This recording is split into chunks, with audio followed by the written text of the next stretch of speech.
The debate hall buzzed with restless energy, a thick sense of anticipation hanging in the air as the crowd filled every seat. Journalists shuffled their papers, adjusting their cameras, preparing to capture what everyone already sensed would be a historic moment. Bright stage lights illuminated the platform where the confrontation was about to unfold. Karoline Leavitt stepped forward with calm, collected confidence, her heels clicking sharply against the polished floor, commanding attention with each stride. She wore a sharp navy blazer and a determined expression, a visual contrast to the more seasoned Nancy Pelosi, who was already seated and reviewing her notes, exuding an air of political experience and command. As Karoline reached her podium, she offered a brief nod to the moderator, her demeanor respectful but steely. The moderator, sensing the weight of the moment, introduced both participants with formal gravity, his voice cutting through the low murmur of the crowd. "Ladies and gentlemen, tonight we welcome former Speaker Nancy Pelosi and rising conservative voice Karoline Leavitt."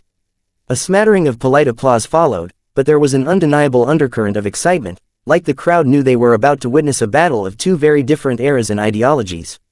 Karoline adjusted her microphone with a subtle, confident movement, her eyes scanning the room quickly before settling on Pelosi with a measured gaze. Across the stage, Pelosi lifted her chin, maintaining her polished political poise, but there was a brief flicker in her eyes, a recognition that this would not be an easy evening. The air between them seemed to crackle with silent challenge, an invisible thread pulled tight as the first question loomed. Every camera lens zoomed in, capturing every blink, every twitch, every slight movement. On social media, live streams lit up with viewers from across the country, eagerly typing in comments, picking sides before a single word was spoken. Even in the press box, veteran reporters leaned forward with bated breath, sensing the sparks about to fly. The moderator continued, laying out the ground rules and topics with crisp precision, but it was clear no rules would contain the intensity about to erupt. Karoline stood perfectly still, hands resting lightly on the podium, a portrait of composure and fierce readiness. She knew the stakes. She wasn't just debating Pelosi, she was challenging a symbol of an entire political generation. And she looked utterly unafraid. The moment the moderator finished, there was a brief pause, a single heartbeat of silence where anything felt possible, and the debate officially began. Nancy Pelosi adjusted her papers neatly on the podium, a small smile playing at the corners of her lips as she prepared to deliver her opening statement. The crowd settled into a tense silence, all eyes fixed on the stage. Pelosi's voice rang out with the practiced rhythm of a seasoned politician, smooth and calculated. She spoke of her decades of experience, the challenges she claimed to have overcome, and the vision she still held for the nation's future. Her words were carefully chosen, weaving a familiar narrative of resilience, progress, and promises. She painted herself as a protector of democracy, casting those who opposed her as reckless threats to the system she had helped to shape. Throughout Pelosi's speech, Karoline Leavitt listened intently, not flinching, not blinking, not even shifting her weight. She stood like a statue carved from resolve, absorbing every word with a cool, analytical gaze. Where others might have shown signs of nervousness or eagerness to interrupt, Karoline displayed none. Instead, she allowed Pelosi to speak uninterrupted, giving her the full stage, almost as if inviting her to lay out the very arguments she was prepared to dismantle. It was a tactical patience, the kind that only the sharpest debaters possess. When Pelosi finally finished, she placed her notes down with a soft thud and looked expectantly toward Karoline, as if daring her to respond. Without missing a beat, Karoline leaned slightly forward toward the microphone, her voice clear, firm, and cutting through the thick atmosphere like a knife. "Thank you, Madam Speaker," she began, her tone respectful but laced with an unmistakable edge. "But tonight, the American people deserve more than recycled speeches and tired promises." The audience stirred, sensing a shift in the energy. Karoline, with precision and confidence, began to pick apart Pelosi's statements one by one. She cited specific instances where promises had been made but never fulfilled, policies that had hurt the very communities Pelosi claimed to champion. She called out contradictions with dates, facts, and quotes that left no room for interpretation. It wasn't loud or theatrical, it was surgical, coldly effective. As Karoline's words flowed, a few members of the audience audibly gasped. Even some of the Democratic supporters in attendance exchanged glances, caught off guard by the sheer clarity and force of her arguments. Pelosi maintained her composure on the outside, but there was a subtle stiffening of her shoulders, a slight tightening of her mouth, small signs betraying the impact of Karoline's blows. Karoline didn't rush, she spoke methodically, pausing just long enough after each point to let the facts hang in the air, forcing the audience, and Pelosi herself, to sit with the uncomfortable truths being laid bare. It wasn't just a response, it was a dismantling, a deliberate, calculated deconstruction of the narrative Pelosi had spent her speech carefully building. The cameras captured every second, broadcasting Karoline's quiet dominance into millions of homes across America. Commentators on live feeds were already buzzing, whispering about the surprising balance of power on the stage. And Karoline, sensing the momentum, pressed forward, ensuring that every word etched a deeper impression into the minds of those watching. The moment Karoline Leavitt delivered her first major rebuttal, the atmosphere inside the debate hall shifted dramatically. A hush fell over the audience, broken only by the occasional whisper of astonishment rippling through the seats. Karoline, sensing the moment was hers to command, locked her eyes firmly on Pelosi and continued, her voice steady and full of quiet authority. She wasn't just responding, she was leading, guiding the narrative with precision and poise.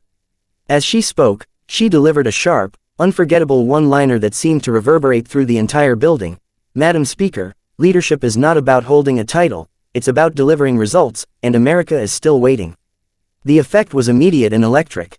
A sharp gasp ran through the crowd, followed by a low murmur that grew louder with each passing second. Some in the audience clapped instinctively, surprised by the boldness of Karoline's statement. Others leaned in closer, stunned by the audacity and precision of her strike. Pelosi's face remained composed, but there was a flicker in her eyes, a brief flash of irritation and disbelief, quickly masked by her practiced politician's smile. She reached for her notes, perhaps searching for a quick counterattack, but Karoline didn't give her the chance. Pelosi tried to interject, raising her hand slightly and beginning to speak, but Karoline held her ground with remarkable calm. She didn't raise her voice, didn't show frustration, instead, she leaned back slightly and said, with absolute coolness, "Madam Speaker, the American people deserve answers, not distractions." The words sliced through the tension like a blade, cutting off Pelosi's attempt to regain control. A roar of applause burst from sections of the audience, louder this time, more sustained. Even a few individuals sitting in the Democratic-leaning sections hesitated before clapping, unable to deny the power of the moment. The moderator, sensing the situation slipping out of his control, attempted to jump in, urging both participants to maintain decorum. But the momentum had already shifted so dramatically that even his words seemed to float uselessly in the thick air. Karoline's presence on the stage had grown larger than the room itself, her composure and sharpness drawing every spotlight and every lens toward her. Social media exploded in real time, clips of Karoline's one-liner began circulating instantly, racking up thousands of shares within minutes. Commentators struggled to keep up as hashtags like #Leavitt dominates and #Pelosi shut down trended at lightning speed. Pelosi, a master of political survival, tried to recover, but something fundamental had changed. The audience, once attentive and neutral, now leaned heavily toward Karoline's favor, hanging on her every word. Reporters scribbled furiously, capturing the quotes they knew would dominate headlines by morning. Even seasoned political veterans sitting in the front rows exchanged glances, some smiling in surprise, others simply shaking their heads at the dramatic shift they had just witnessed. Karoline stood firm, her hands resting lightly on the podium, her expression calm and assured. She didn't gloat, didn't flash a smug smile. She let the silence after her statement linger just long enough to drive home the gravity of what had just occurred. It was a moment that didn't need dramatics or theatrics. The truth and confidence in her words were more powerful than any performance could have been. The tide had turned, and everyone in that room, including Nancy Pelosi herself, knew it. The moderator, visibly rattled by the escalating energy in the room, leaned forward and tapped his microphone, calling for calm and reminding both participants to adhere to the debate rules. His voice, though firm, barely made a dent in the roaring reactions echoing throughout the hall. The crowd, electrified by Karoline Leavitt's stunning command of the stage, continued murmuring, clapping sporadically, and exchanging animated whispers. Yet amid the chaos, Karoline remained perfectly composed, her expression unshaken, her posture unflinching. It was clear she knew exactly what she was doing, and that she wasn't done yet. Without waiting for another cue, Karoline took a breath and charged forward with relentless precision. She brought up past statements made by Nancy Pelosi, quoting them word for word, then juxtaposed them with Pelosi's more recent contradictions. Her delivery was merciless yet calm, drawing clear lines between Pelosi's rhetoric and her record. Each example Karoline cited seemed like another heavy blow, and each one landed cleanly, sending visible ripples across Pelosi's usually impassive face. A slight tightening around Pelosi's mouth, a brief lowering of her gaze, tiny cracks that revealed the mounting pressure she was under. The audience, sensing the unraveling drama, leaned even closer. Some looked at each other, shaking their heads in disbelief. Karoline's preparation was undeniable. Every claim she made was backed by quotes, video clips referenced by date, and legislation details that painted an undeniable picture. Even some of Pelosi's supporters in the audience began to fidget uncomfortably, their applause now notably absent as Karoline laid out point after devastating point. Social media was in full eruption mode, Twitter feeds flooded with real-time reactions, users posting Karoline's takedowns with captions like, "Masterclass" and "Pelosi exposed." #Leavitt dominates climbed into the top trending topics within minutes. Popular political commentators, regardless of party affiliation, began posting stunned one-word reactions, "Wow," "Savage," "Game over." Instagram Reels and TikTok snippets began circulating instantly, showing Karoline delivering her zingers with flawless control and Pelosi struggling to maintain her usual air of command. Karoline's strategy was clear. She wasn't there just to survive the debate, she was there to win it decisively. Her voice, though measured, grew sharper with each revelation, pressing Pelosi further into uncomfortable territory. She wasn't raising her voice, wasn't getting emotional, instead, she weaponized facts and clarity, cutting through the typical political spin like a laser. It was the kind of performance that left no room for subjective interpretation, only the undeniable realization that a major political moment was unfolding live before America's eyes. Pelosi, still fighting to regain her footing, attempted a defense, but her responses came off as rehearsed, hollow, and out of touch next to Karoline's fresh and forceful approach. Each time Pelosi spoke, her words seemed to bounce harmlessly off the new reality Karoline had constructed, one where accountability, facts, and truth couldn't be blurred by political rhetoric. Every attempt Pelosi made to pivot was met with Karoline's poised but unrelenting insistence on returning to the core issues, highlighting the gaps between promises made and promises kept. By now, the moderator had all but surrendered any illusion of control, merely trying to keep up with the rapid shifts in energy on stage. The cameras captured close-up shots of Karoline's unshakable focus and Pelosi's increasingly defensive body language. Even seasoned analysts in the media rows could be seen muttering to one another, some shaking their heads in disbelief, others typing furiously to adjust the narratives they had prepared before the debate had even started. Karoline, standing tall and unwavering, embodied a new kind of political force, one that wasn't cowed by legacy, reputation, or tradition. With every point she made, she wasn't just dismantling Pelosi's arguments, she was reshaping the very conversation that had, for so long, been dominated by figures like Pelosi. And she was doing it with a poise and authority that no one, not even her fiercest critics, could ignore. As the debate neared its conclusion, the energy in the room had completely shifted in Karoline Leavitt's favor. Even those who had come expecting another routine political face-off were now sitting upright, eyes locked on the stage, fully aware that they had witnessed something extraordinary. The moderator announced that each participant would have time for a closing statement. Pelosi straightened her papers with a composed but weary smile and delivered a carefully worded final appeal to the audience, filled with familiar calls for unity, experience, and steady leadership. Her voice was steady, but it lacked the spark, the command, that once made her a dominant figure in American politics.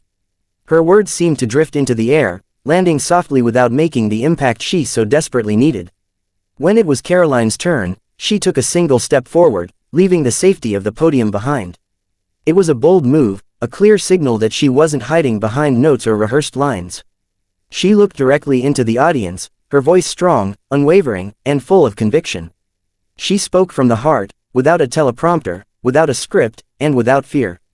She spoke of a new generation of leadership, of the urgent need for honesty, for accountability, for a government that listened to its people instead of talking over them.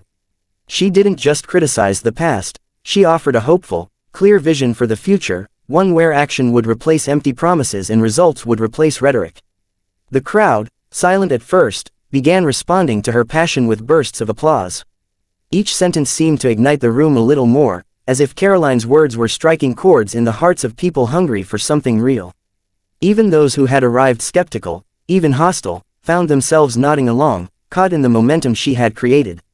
The journalists who had spent most of the night scribbling hurried notes now simply watched, realizing that trying to capture the energy of the moment on paper was almost impossible. Pelosi watched from her podium, maintaining her composure but unable to hide the flicker of defeat in her eyes. She knew she had just witnessed the emergence of a new political force, one that couldn't be dismissed with the usual partisan spin. Karoline wasn't just another talking head, she was someone who had walked into the lion's den and not only survived but turned the entire arena to her favor. The realization seemed to settle heavily on Pelosi's shoulders as she glanced down at her notes, perhaps seeing them for the first time as relics of a political world that was slipping away before her eyes. As Karoline finished her closing statement, she simply nodded respectfully to the moderator and to Pelosi, then stepped back to her podium without any theatrics. She didn't need to celebrate or gloat. The victory was already written across the stunned faces of the audience, across the buzzing of millions watching at home, across the online platforms exploding with admiration and disbelief. The cameras zoomed in on her face, capturing the calm confidence of a leader who had not only risen to the occasion but had defined it. The moderator thanked both participants, but the formalities seemed almost unnecessary. The real conclusion had been written minutes earlier when Karoline seized the narrative and never let it go. As the two women exited the stage, reporters rushed toward the exits to file their stories. Political strategists frantically dialed phones, recognizing that a major shift had occurred. Across television screens, news anchors abandoned their pre-written scripts to marvel live at what had just unfolded. Karoline Leavitt had not only faced Nancy Pelosi, she had stunned her, silenced her, and emerged as a symbol of a changing America. One where sharp minds, fearless voices, and unwavering truth could no longer be brushed aside by legacy and tradition. As the lights dimmed and the crowd dispersed, one thing was absolutely clear: America had just witnessed the rise of a new powerhouse, and nothing would ever be the same again.